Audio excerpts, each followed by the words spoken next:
Hello friends, आज हम बात करेंगे क्लास 12 फिजिक्स के बहुत ज़्यादा ही महत्वपूर्ण न्यूमेरिकल्स। ठीक है, जो कि यार एग्जाम में ज़्यादातर हर साल पूछे जाते हैं और आपको पता है फिजिक्स में ज़्यादातर तो न्यूमेरिकल ही आते हैं, थ्योरी से ज़्यादा तो पेपर पे न्यूमेरिकल ही दे देते हैं। ठीक है, तो न्यूमेरिकल फिजिक्स के पेपर के लिए बहुत ज़्यादा इंपॉर्टेंट है। तो आज बहुत आसानी से आपको न्यूमेरिकल सॉल्व कराएंगे जो कि एग्जाम में पूछे जाते हैं, और आपको इन क्वेश्चंस को जो हमने लिए हैं ये पिछले वर्षों के पेपर से लिए हैं। ठीक है, जो कि आपके एग्जाम में भी फंस सके। तो यार प्लीज वीडियो को शुरू से लेकर आखिर तक जरूर देखना। तो चलो देखते हैं एकदम आसानी से सारे मोस्ट इंपॉर्टेंट न्यूमेरिकल्स।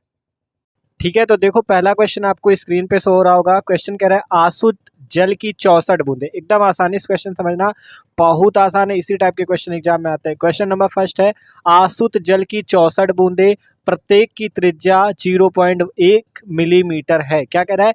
आसुत जल की 64 बूंदे हैं, प्रत्येक की त्रिज्या 0.1 मिलीमीटर तथा आवेश उसका 2/3 गुणे 10⁻⁻12 कूलम है।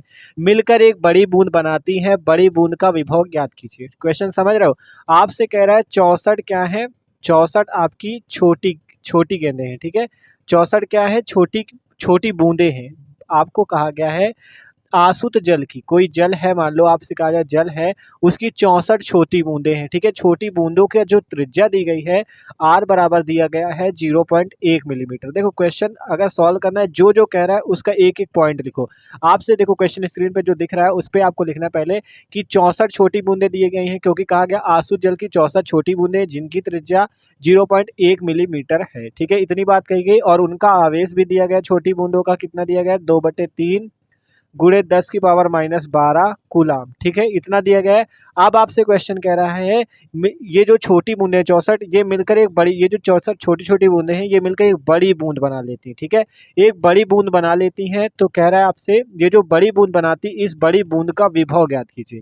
बड़ी बूंद का विभव ज्ञात कीजिए। ठीक है, बड़ी बूंद का विभव कैसे ज्ञात होगा?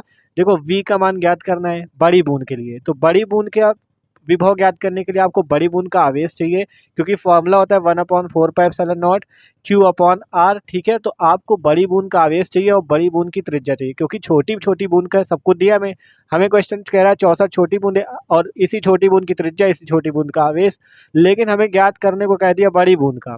तो बड़ी बूंद का निकालने के लिए आपको बड़ी बूंद का आवेश चाहिए और बड़ी बूंद की त्रिज्या चाहिए।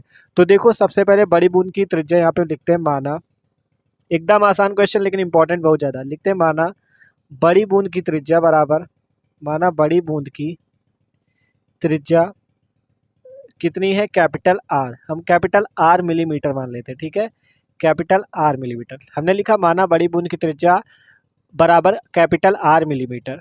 ठीक है, कैपिटल आर मान लिया। आप देखो ये जो छोटी छोटी बूंदें हैं ये जो मिलके एक बड़ी सी बूंद बना रही है, तो इन दोनों का देखो 64 बूंदें जो ऐसे ऐसे मिलेंगी, उससे जो बड़ी बूंद आपकी तैयार होगी जाके, ठीक है, बड़ी बूंद तैयार होगी, तो दोनों का आयतन तो सेम होगा ना। मतलब यहाँ से आप लिख सकते हो 64 छोटी बूंदों का आयतन, 64 छोटी बूंदों का आयतन, बूंदों का आयतन बराबर एक बड़ी बूंद का आयतन, इसके बराबर होगा। ध्यान से समझना, एक बड़ी बूंद का आयतन, क्योंकि भैया देखो 64 बूंदों से मिलकर एक बड़ी बूंद बनी, तो जब 64 बूंदें मिलकर ही तो एक बड़ा बूंद बना रही हैं, तो जो 64 बूंदों का आयतन होगा वो किसके बराबर होगा? एक बड़ी बूंद के आयतन के। और बताओ बूंद किस प्रकार की होती है? बूंद होती गोलाकार, तो गोले का आयतन लग जाएगा। कितना होता है गोले का आयतन? 4/3πr³। तो यहाँ पर से आपको लगाना 4/3πr³। ठीक है, 4/3। देखो इसको हमने छोटी बूंद के लिए आर माना है, स्मॉल वाला, तो स्मॉल आर लिखना है, स्मॉल r³, और 64 है तो 64 का गुणा। देखो ध्यान से देखो एकदम, ठीक है, देखो 64 बूंदे हैं तो 64 लिखा। छोटी बूंदों का आयतन, मतलब बूंदे तो यार गोलाकार होती, तो गोले का आयतन 4/3πr, स्मॉल आर है तो r³ बराबर एक बड़ी बूंद का आयतन, तो यहाँ पे भी 4/3πr³ लगेगा, लेकिन इसकी त्रिज्या क्या है बड़ी बूंद की? कैपिटल आर, तो कैपिटल r³ लिखना है। यहाँ पे स्मॉल r³ थी तो स्मॉल r³, यहाँ कैपिटल r³ तो कैपिटल r³। ध्यान समझो, 64 बूंदों का आयतन बराबर एक बड़ी बूंद का आयतन, तो गोले का आयतन होता है 4/3πr³, तो इसकी त्रिज्या स्मॉल आर है, इसकी त्रिज्या कैपिटल आर, तो उसी तरह से आपको रख देना है। आप देखो क्या करना है, देखो इधर भी 4/3π, इधर भी 4/3π, 4/3π से 4/3π कैंसिल। आप देखो क्या बचेगा, यहाँ है 64 तो 64 लिख दो, यहाँ पे r³ है तो r³ लिख दो, इक्वल टू, आप क्या बचा यहाँ पे? इक्वल टू में कैपिटल r³। देखो ध्यान समझो, 64 गुणे r³, इधर बचा कैपिटल r³। ठीक है, अब अगर देखो ये r³ बराबर इतना है 64 r³, अगर हम इस क्यूब को हटा दें तो उधर क्या लग जाएगा? क्यूब रूट लग जाएगा। ऐसे, ठीक है। और यहाँ पे 64 आर क्यूब। अब इसका क्यूब रूट ले लो तो क्या आ जाएगा, 64 का कितना होता है, 4 होता है, क्योंकि 4 चौको 16 चौको 64 होता है ना, 4 हो जाएगा। आर क्यूब का करोगे तो आर, ठीक है। आर बराबर आ गया 4R, ठीक है। आर किसके बराबर आ गया भैया, 4R के। तो इतना मान तो हमने आसानी से निकाल लिया। आप देखो 4 इंटू आर की वैल्यू आप रख सकते हो 0.1 मिलीमीटर, 0.1 मिलीमीटर, क्योंकि देखो ये आपको दिया गया है ना यहाँ पे, तो आर बराबर कितना आ जाएगा 0.4 मिलीमीटर, ठीक है। कैपिटल आर मतलब त्रिज्या कितनी आ गई 0.4 मिलीमीटर। एकदम आसानी से आप निकाल लिए 0.4 मिलीमीटर, ठीक है। अगर आप इसे मीटर में बदलना चाहो तो बदल सकते हो, कैपिटल आर इक्वल टू 0.4। अगर देखो 1 मीटर बराबर होता है 10⁻³ मिलीमीटर, ठीक है। सॉरी, 1 मिलीमीटर को अगर आपको मीटर में चेंज करना है तो 10⁻³ से गुणा होता है, तो 10⁻³ और आगे लिख देंगे मीटर, ठीक है। सिंपल देखो 0.4 मिलीमीटर को मीटर में चेंज करना है तो सिंपल 10⁻³ का गुणा हो जाएगा, और ये आ गई त्रिज्या बड़ी बूंद की, ठीक है। तो सिंपल बड़ी बूंद की त्रिज्या निकाली। अब हमें क्या चाहिए, बड़ी बूंद का आवेश, क्योंकि भैया आपसे कह रहा है क्वेश्चन बड़ी बूंद का विभव ज्ञात करो, तो बड़ी बूंद का आवेश चाहिए। तो देखो आवेश निकालते हैं, सिंपल यहाँ पे देखो नोट करते हैं छोटा छोटा। देखो क्वेश्चन आपको कह रहा था कि छोटी बूंद का आवेश आपको दिया गया है, तो देखो जो बड़ी बूंद का आवेश होगा वो 64 छोटी बूंदों के आवेश के बराबर होगा। देखो क्योंकि बड़ी बूंद जो है वही तो, जो बड़ी बूंद है उसी से मिलकर तो 64 बूंदें बनी हैं। तो यहाँ पर से आपको लिखना है एक बड़ी बूंद का आवेश बराबर 64 गुणे छोटी बूंदों का आवेश, ठीक है। आगे लिख लेना छोटी बूंदों का आवेश, मतलब एक बड़ी बूंद का आवेश बराबर 64 छोटी बूंदों का आवेश। जैसे यहाँ पे लिखा 64 छोटी बूंदों का आयतन बराबर एक बड़ी बूंद का आयतन, वैसे ही यहाँ 64 छोटी बूंदों का आवेश बराबर एक बड़ी बूंद का। तो सिंपल 64 गुणे इसका आवेश दिया गया ना 2/3 गुणे 10⁻⁻12। तो बड़ी बूंद का आवेश भी निकल आया। देखो बड़ी बूंद के आवेश को अगर कैपिटल क्यू का है तो कैपिटल क्यू बराबर आ जाएगा 64 गुणे 2/3 गुणे 10⁻⁻12। देखो ध्यान से समझो कैसे हुआ। सिंपल जैसे यहाँ लिखा 64 छोटी बूंदों का आयतन, देखो यहाँ पे देखो इस वाले यहाँ पे 64 छोटी बूंदों का आयतन बराबर एक बड़ी बूंद का आयतन, तो यहाँ 64 गुणे इतना कर दिया। वैसे ही यहाँ पे भी होगा कि आपका जो बड़ी बूंद का आवेश होगा वो 64 छोटी बूंदों के आवेश के बराबर होगा। तो बड़ी बूंद के आवेश को कैपिटल क्यू मान लिया, छोटी बूंद का आवेश आपको यहाँ पे दिया गया क्यू इक्वल टू 2/3 गुणे 10⁻⁻12, यहाँ रख दोगे इतना आ जाएगा। तो ये कैपिटल क्यू की वैल्यू आ गई 64 गुणे 2/3 गुणे 10⁻⁻12, ठीक है। तो इतनी प्रॉब्लम तो आपकी सॉल्व हो गई। आपने क्या निकाल लिया, बड़ी बूंद की त्रिज्या कैपिटल आर। देखो बड़ी बूंद की त्रिज्या मानी थी ना, तो कैपिटल आर निकाल ली। और आपने क्या निकाला, बड़ी बूंद का आवेश 64 गुणे 2/3 गुणे 10⁻⁻12। तो इसका स्क्रीनशॉट ले लो, क्योंकि अब जगह कम पड़ेगी। तो कैपिटल आर की वैल्यू यहाँ लिख देंगे और क्यू की वैल्यू लिख देंगे और विभव निकाल लेंगे बड़ी बूंद का। तो इसका स्क्रीनशॉट लो, ठीक है। तो देखो दोनों की वैल्यू हमने यहाँ पे लिख दी, आर का मान भी क्यू का मान भी। आप देखो आगे क्या करते हैं। तो अब आपको निकालना है क्वेश्चन, देखो फिर से स्क्रीन पे आपको सो रहा होगा। क्वेश्चन कह रहा है बड़ी बूंद का विभव ज्ञात कीजिए। तो बड़ी बूंद का विभव का फॉर्मूला हो जाएगा 1/4πε0, और आपकी बड़ी बूंद का आवेश लगेगा कैपिटल क्यू, बड़ी बूंद की त्रिज्या लगेगी कैपिटल आर। देखो बड़ी बूंद का आवेश क्यू और आर, ठीक है। तो V इक्वल टू 1/4πε0 Q/R, ठीक है। अब इसी पे Q का मान रख देंगे, R का मान रख देंगे, आंसर आ जाएगा। देखो 1/4πε0 का मान होता है 9 गुणे 10 की 9, ठीक है। और Q की वैल्यू आपको यहाँ से लिखनी है 64 गुणे 2/3 गुणे 10⁻⁻12 बटे में R की वैल्यू कितनी है, R की वैल्यू 0.4 इंटू 10⁻⁻3। अब आपको इसे सॉल्व कर लेना है, आंसर आ जाएगा। देखो कैसे सॉल्व करना है, सिंपल देखो V इक्वल टू 9, ये 9 है तो 9 लिखो, इंटू 64 लिखो, फिर 2/3 लिखो, ठीक है। देखो ध्यान समझना, 9 लिखा, 64 लिखा, 2/3 लिखा, और फिर ये जो 0.4 है नीचे 0.4 लिख दो। आप देखो यहाँ पे 10⁻9 है, यहाँ पे 10⁻⁻12, तो कितना बचेगा 10⁻−3, यहाँ पे भी 10⁻−3। ध्यान से समझो क्या किया, ये जो 10⁻9 है इसे -12, देखो 9 और -12 घट जाएगा, -3 आ जाएगा, 10⁻−3, यहाँ 9, यहाँ 64, यहाँ 2 और ये बटे में 3, नीचे जो था वही लिख दिया। अब यहाँ 10⁻−3, यहाँ 10⁻−3 कैंसिल कर दो, बचेगा क्या, देखो यहाँ से 3 से काटो, 3 त्रिको 9, ठीक है। तो V इक्वल टू आ गया 3, यहाँ पे गुणा कर लो, 3 का 2 से गुणा 6 गुणे 64 बटे में 0.4, ठीक है। अब यहाँ से दशमलव हटाओ, ऊपर 0 बढ़ जाएगा, काटो, 4 एकम 4, 2 बचा, 4 6 24 0। V इक्वल टू इस 6 का गुणा कर दो इस पर, 6 0 0, और 6 6 36 की 6, 6 6 36 की 6 बचा 3, 6 कम 6 3 9, 960 वोल्ट, 960 वोल्ट भैया आपका आंसर आ चुका है। तो देख सकते हो बड़ी बूंद का विभव आपने निकाल लिया। क्वेश्चन बहुत ज़्यादा इंपॉर्टेंट है, इस टाइप के क्वेश्चन बहुत एग्जाम में फंसते हैं। आप पेपर उठा के देखना, अगर पिछले वर्षों के पेपर देखोगे तो इस टाइप के क्वेश्चन आपको मिलेंगे, ठीक है।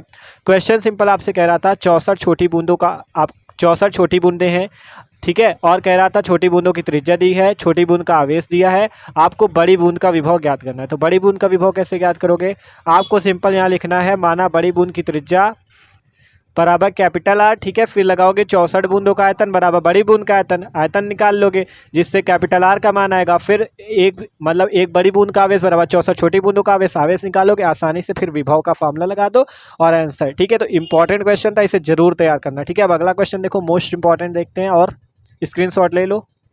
तो अब देखो अगला क्वेश्चन हमारा संधारित्र का, ठीक है। ये क्वेश्चन स्क्रीन पे आपको शो हो रहा होगा, ठीक है। इस पे आपको क्या करना है, तुल्य संधारित्र की धारिता निकालनी है।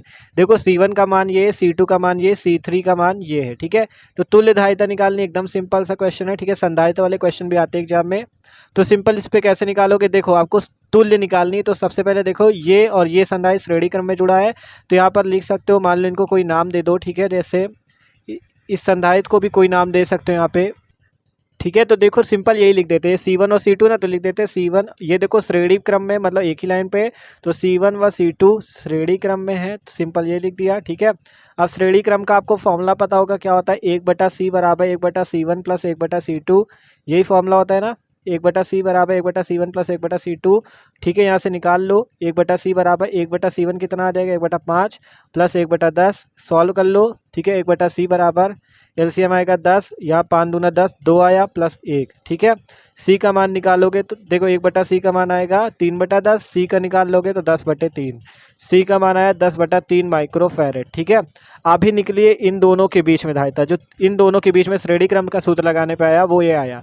आप देखो बाद में क्या हो जाएगा, यहाँ पे ये वाला आएगा 10/3 और फिर यहाँ पे आगे ये वाला जो जुड़ा है ये 3 माइक्रोफैरेड है, ठीक है। ये सिंपल देख सकते हो। अब ये दोनों समांतर क्रम में हो जाएंगे, देखो ये जो 10/3 है इन दोनों के बीच है ना, तो ये एक सिंगल बन जाएगा। 10/3 और 3 किस में हो जाएंगे, समांतर क्रम में, तो यहाँ पर से लिख देंगे C व C3 समांतर क्रम में है, ठीक है। लिख देना C व C3 संधारित्र समांतर क्रम में है। फिर आपको क्या करना है, जब समांतर क्रम में तो फॉर्मूला लगेगा C इक्वल, ठीक है। C इक्वल टू फॉर्मूला लगेगा आपका, देखो C इक्वल टू क्या लग जाएगा, जब समांतर क्रम में होता है तो जुड़ जाता है सीधा, तो C प्लस C3 वाला जुड़ जाएगा, क्या आ जाएगा, C इक्वल टू, इसे C डैश मान लो, ठीक है, क्योंकि C निकाला ना तो C में गड़बड़ हो जाएगा, C डैश मान लो। C डैश इक्वल टू क्या हो जाएगा, C प्लस C3, C कितना है आपका, ये आया 10/3 और ये वाला कितना है 3, जोड़ दो, आपको जोड़ देना है, यहाँ पे एलसीएम लो, C डैश इक्वल टू, यहाँ पे 3 एलसीएम आ जाएगा, इसका भाग दोगे 3 एकम 3 10 आ जाएगा, फिर 1 का भाग 3 त्रिकोण 9, 19/3 माइक्रोफैरेड आंसर आ चुका है, ठीक है। एकदम आसान क्वेश्चन था। अगर आप इस पे भाग देकर क्वेश्चन का आंसर निकालना चाहो तो दे भी सकते हो, 3 छंग 18, 1 बचेगा, 3 त्रिकोण 9, 3 त्रिकोण 9 माइक्रोफैरेड। तो इसकी तो एकदम क्वेश्चन आसान था, माइक्रोफैरेड आंसर आ चुका है, तो इसका भी स्क्रीनशॉट ले लो, एकदम आपको आसान था, ठीक है। अब अगला क्वेश्चन देखो, आप देखो अगला क्वेश्चन भी मोस्ट इंपॉर्टेंट है, ठीक है। क्वेश्चन देखो, कह रहा है एक गोलाकार चालक की त्रिज्या 9 सेंटीमीटर, देखो क्या कह रहा है क्वेश्चन पे, चालक की त्रिज्या आपको 9 सेंटीमीटर, जो क्वेश्चन पे दिया हो वो लिख लेते हैं, 9 सेंटीमीटर दिया है, इसे आप क्या करो तुरंत मीटर में भी बदल लो, तो सेंटीमीटर से मीटर में बदलोगे 10⁻⁻2 का गुणा 10⁻⁻2 मीटर। अब आगे क्वेश्चन क्या कह रहा है, पहले का एक गोलाकार चालक की त्रिज्या 9 सेंटीमीटर है, इस चालक की धारिता तथा उस आवेश की गणना कीजिए, कह रहा है इसकी धारिता और उस आवेश की, देखो आपको धारिता ज्ञात करनी है और उस आवेश की गणना करनी है, कह रहा है देखो उस आवेश की गणना कीजिए जिसके लिए विभव V बराबर 1000 वोल्ट हो, 1000 वोल्ट हो। मतलब आपको दो चीज़ें निकालने को कह रहा है आपसे। पहले क्वेश्चन कह रहा है एक गोलाकार चालक की त्रिज्या 9 सेंटीमीटर है, इसकी धारिता अर्थात C और इस पर जो आवेश Q है इसका मान ज्ञात कीजिए, विभव आपको 1000 वोल्ट का दिया गया है, ठीक है। तो आपको C और Q की वैल्यू ज्ञात करनी है, तो कैसे ज्ञात की जाए ये देखो आप, ठीक है, दिमाग लगाओ कैसे ज्ञात की जाए। देखो आपको एक फॉर्मूला पता होगा, C इक्वल टू होता है Q/V, ये फॉर्मूला होता है।